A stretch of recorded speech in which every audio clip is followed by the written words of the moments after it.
A24 is one of my absolute favorite studios. They're always giving us fresh and original concepts, movies with interesting directors. Today, I'm going to attempt to give you guys my top 10 A24 movies, and let's see how this goes. What is up, Flick fans? Welcome back to my channel. I need you in the comments down below. What is your favorite A24 movie? So I did actually put a poll out on my community page, and I asked you guys, out of the 5 options presented, which movie is your favorite? And you all selected Uncut Gems by 7% over Hereditary, with The Lighthouse coming in at number 3, but obviously very close. 5 incredible films, and I told you guys to comment some options that weren't on that poll, because there's only 5 options presented, and you guys presented options like Killing of a Sacred Deer, The Witch, Swiss Army Man, Enemy. Incredible movies from an incredible studio, and that's the difficult thing about A24. There are so many good to really good to great films, and there are only 2 to 3 A24 films that I straight up don't like, and a handful that I was lukewarm on. But the majority, for me, work very well. Just this year, we had First Cow, which is kind of why I'm making this list in the first place. But here we go, guys. I'm giving you my top 10 personal A24 movies. No, my number 1 isn't technically the best. You know how this goes. You've seen YouTube lists before. This is all personal choice. But again, your comments are very important. Are there movies that I left out? Are there films that you're curious about? If you want to see my full list, it's on Letterboxd right now. And if you enjoy these types of list videos, I don't do them very often. If you'd like to see more, smash that thumbs up button. Before we get into the top 10, we have to talk honorable mentions. And I somehow managed to narrow down my honorable mentions list to 5. So these are the 5 films that came very close to getting in that number 10 spot. Up first is Under the Silver Lake, starring Andrew Garfield, a movie that not really anyone talks about. It's extremely divisive, even in terms of A24 films. Some people hate and despise this movie. I thought it was very interesting, so well shot. It looks beautiful. It's all about a quest across Los Angeles to find a meaning behind this mystery. It's interesting, directed by David Robert Mitchell, one of the most underrated A24 movies in my opinion. Then we have Brie Larson starring in Room, all about a young boy and his mother who have been kidnapped, and they've lived in one room their entire life. This is a beautiful film. It's absolutely incredible to look at. The story is heartbreaking. Jacob Tremblay gave one of the best performances of that year, adult or children. Such a good movie from 2015. Just 2 years later, we got A Ghost Story, another slightly divisive A24 film directed by David Lowery, who I love as a director, Casey Affleck, Rooney Mara, and the entire film is all about a ghost following around his wife after he has passed away, and he's just kind of forced to watch his life slip away from him. It is a tragic, true, and strange story, and there are some prolonged scenes that people are not a fan of, but you know what? I thought it was magical. Love my theatrical experience. Love A Ghost Story. And then we have 2 movies from last year that I can't believe they didn't make it on this list.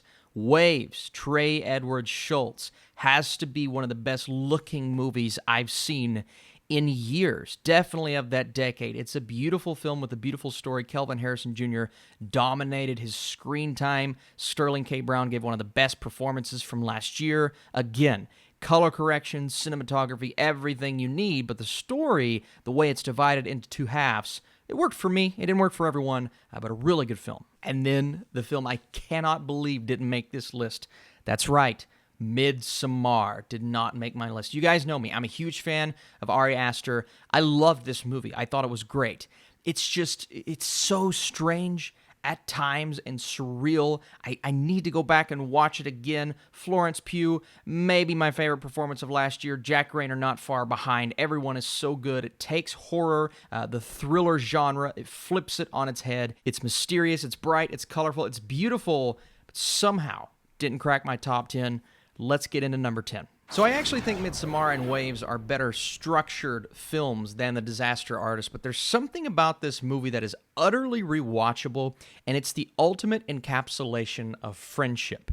Of course, we're making a movie about The Room, one of the best bad movies of all time, and the fact that Franco managed to capture the essence of Tommy Wiseau is frankly crazy. There is no way I could have ever imagined someone playing this man on screen, but not only playing this man, but redoing scenes, moments from The Room, and essentially recreating the entire experience, except giving us the ultimate behind-the-scenes peek. I thought Franco should have been nominated that year. It's awesome seeing these two brothers make a movie together. Dave Franco was really good as well. I love the appearances, the cameos of sorts. You have Seth Rogen, you have Zac Efron. Everyone in the movie is really good, and even though some things were a bit overblown towards the end, and maybe it's not 100% real, it's awesome, it's entertaining, it's beautifully filmed. I loved Franco's direction, and this is a film about friendship, and you guys know me, I love movies about friendship. Again, it's not the most well-made A24 film, but I had to put it on this list because it just hits me every time I watch it. Next up, we have the Safdie brothers, Good Time, starring Robert Pattinson, directed by just some of my favorite directors working right now, proving that time in and time out. This movie is awesome. It is an absolute rush. The pacing is unlike anything I had seen prior. It's such an outstandingly beautiful film. The soundtrack, the score is incredible, and everything about the film on a technical level surprisingly works. I'm normally not the biggest fan of shaky cam. Seriously. But this film, the close-ups and the shaky cam, they utilize that so well, and the kind of style that I never thought I would be a huge fan of, I'm a big fan of, and it all spawns from this film, but it really comes down to the directing from the Safdie brothers and the performances from one of the Safdie brothers, but Robert Pattinson as well. And it really is just this twisted odyssey through New York City. It's Pattinson on this mission to get his brother, the guy who he believes he's supposed to be protecting, but he's really steering him in the wrong direction. It's a film that brings out all kinds of emotions, shocking elements. It's everything you want in a crazy, fast-paced movie, and it's one that gets better every single time I watch it. I love Good Time. It moved into my top 10, and it could go up from here. Now, here's where we start getting into the difficult portion of the list, because I love the next 4 to 5 movies almost on the same level, and I do think some are better movies that I'm putting lower on the list, but it all comes down to how they impacted me and how they resonated, but still, I think they're all phenomenal. Next up is Ex Machina.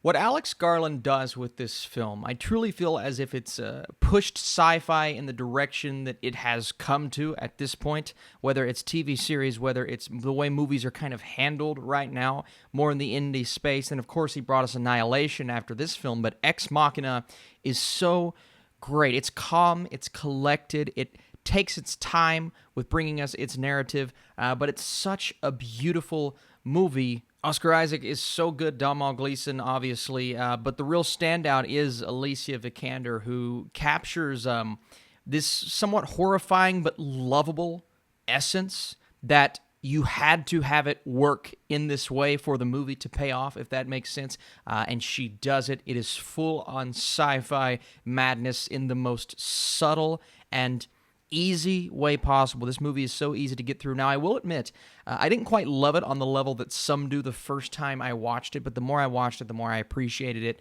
It's moved into one of my favorite sci-fi movies of all time, and I think it's fantastic. A little lower than some will want on this list, but that doesn't take away from how much I love it.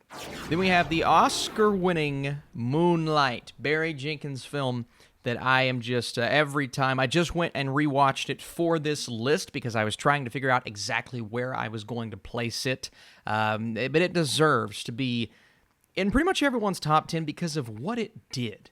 Not only narratively, but it has to be one of the most well-structured films of the decade. This 3-act structure showcasing this man's life and the hardships that he went through, giving us a beautiful love story. And I say beautiful because of the visuals, obviously. I mean, there's no denying how good this movie looked. Barry Jenkins crafted a film, I think, on every level pays off. It pays off on emotion. It pays off on all of the acting, which I thought was great. Mahershala Ali, obviously one of the best performances performances, I believe, of the decade, and a film that is going to get you emotionally every time you're rooting for our main character. You just want him to come out of this situation on top, get past the issues with his mother, get past all of his hesitations, and the title, Moonlight, is so fitting. What a beautiful movie. Now, here's an A24 film that I don't think you're going to find in a lot of people's top 10s. I saw a few people mention it in my community section, but The Farewell. And part of it could be the way that it hit me and the time that it came out, because this film came out and not 2-3 months later, I lost my grandmother.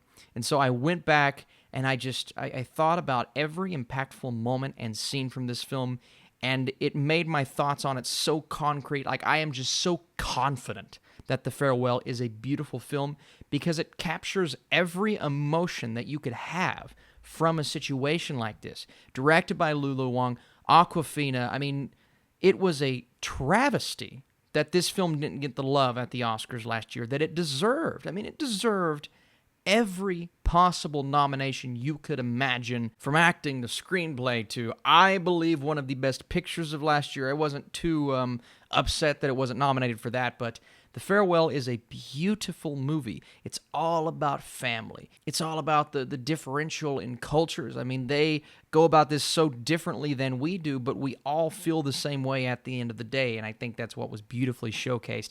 The Farewell is an awesome film, a bit slow for some, but again, it comes down to how it hit me, and it hit me at just the best and the worst time last year. Then we come to The Lighthouse, Robert Eggers. I put him with Ari Aster. I do slightly prefer Ari Aster, but I think they're two of the best horror directors working right now. Fantastic. What he does with The Lighthouse, a film that I actually prefer over The Witch. I really enjoy The Witch. I've grown to kind of love it, but I'm not as big on it as some are. I am big on The Lighthouse. It's one of my favorite movies of last year. Everything that it did and that it managed to accomplish all spawns from how wonderful of a filmmaker Eggers is, how he handled his actors, Dafoe and Pattinson. Pattinson, again, cracking the top 10, just giving a performance, maybe the performance of his life. Willem Dafoe, I am still, to this day, baffled he didn't get nominated. I actually left him out of my list that I made a couple of weeks ago, biggest Oscar snubs of the last decade, because I forgot he wasn't nominated. My brain told me, yeah, I mean, of course he got nominated because it's common sense. I don't even remember some actors who were nominated last year, and Willem Dafoe just stands out. It's one of the best performances, and they capture everything. The time period, the cinematography, and the color correction. I love the black and white choice. The sound design, it is just an all-encompassing experience that at times I don't look down on, but I think I overlook as just how good it actually was. It's a great film, top 10 A24 for sure. And here's the other one. I think The Farewell and Eighth Grade, the two movies that are going to shock people the level that I love them. It's going to shock people the most. Eighth Grade, directed by Bo Burnham. I think this film is everything when it comes to growing up. The ultimate modern coming-of-age story. I love that Bo Burnham cast actual kids, first of all. We're not casting 27-year-olds in the role. And it doesn't just go about life in a comedic way, even though he is a comedian. So you think Bo Burnham is going to give us a pure comedy, and it's a hilarious movie, if you think about it. Very subtle, but hilarious. This girl is so awkward, but she's so good. Elsie Fisher kills it in the role. But then she gets herself into these situations. The car scene, if you've seen the movie, it's horrifying, but it's handled so well. And it is everything I wanted it to be. Like, I have no major criticisms with Eighth Grade other than maybe the pacing at times, but that's it. It is such a good movie, such a well-crafted film, and you're rooting for this awkward girl, but it's so relatable because I think we were all that way at one point in our lives. So Eighth Grade, awesome movie. I love it more than most, but I love it nonetheless. Yes, I love The Florida Project. I have been championing this film since it came out. One of my favorite movies of that year. The experience was everything for me. I had never seen a film like this. This is such an artistic, and if you ask me to describe an independent movie and the feel of an independent film, I would probably describe the Florida Project. It just takes advantage of its location, most importantly. I mean, it's a beautiful film, and I love the color correction, but a lot of it comes from where they were shooting. And I got the chance to go and visit this location a couple of years back with my cousin, who took me to the hotel and took me to pretty much everywhere that they filmed. And it was, I mean, exactly what you see on screen, but it's just such a surreal experience. And the story with this young girl, Brooklyn Prince, was just so, well, I wouldn't say the most likable kid in the world, but she was great in her role, and she encapsulates that. Children being raised in this situation, maybe not being the most well-behaved and obedient kid in the world, but it's just, it all comes down to where they are from and how they are raised, and you see that, and you see it manifest, and it's showcased in such a beautiful way. Sean Baker's direction is awesome, and some of these shots, again, Willem Dafoe. Just, I mean, he should have all of the awards. He was so good in this movie. Oh, I love Willem Dafoe. Avenge me! No!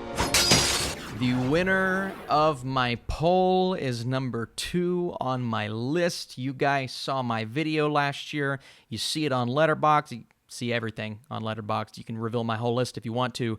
I love this film, the Safdie brothers, what they managed to do. And the biggest complaint I see about Uncut Gems from a more general audience, and I understand it to a degree. It's, oh, yeah, the film, but the ending was horrible, right? It's the worst thing I've ever seen. Oh, but the movie was pretty good. Adam Sandler, but the ending, it ruined it. I've never seen a movie this bad. And I've seen that criticism. I know people who told me, they're like, the movie sucks. Well, why does the movie suck? Well, because the ending. Because it's not a happy ending. Because it doesn't end the way that most Hollywood blockbusters end, on a good, positive, chipper note. To me, this is one of the best endings I've seen in a long, long time, because it's real, because he's headed down that path the entire film. And then once we reach that destination, it shouldn't be shocking. I know it is. It was for me the first time I watched it, but it makes all the sense in the world. This is the encapsulation of addiction. I mean, sure, this is a fast-paced and crazy movie. It's going to give you so much anxiety, but it's real.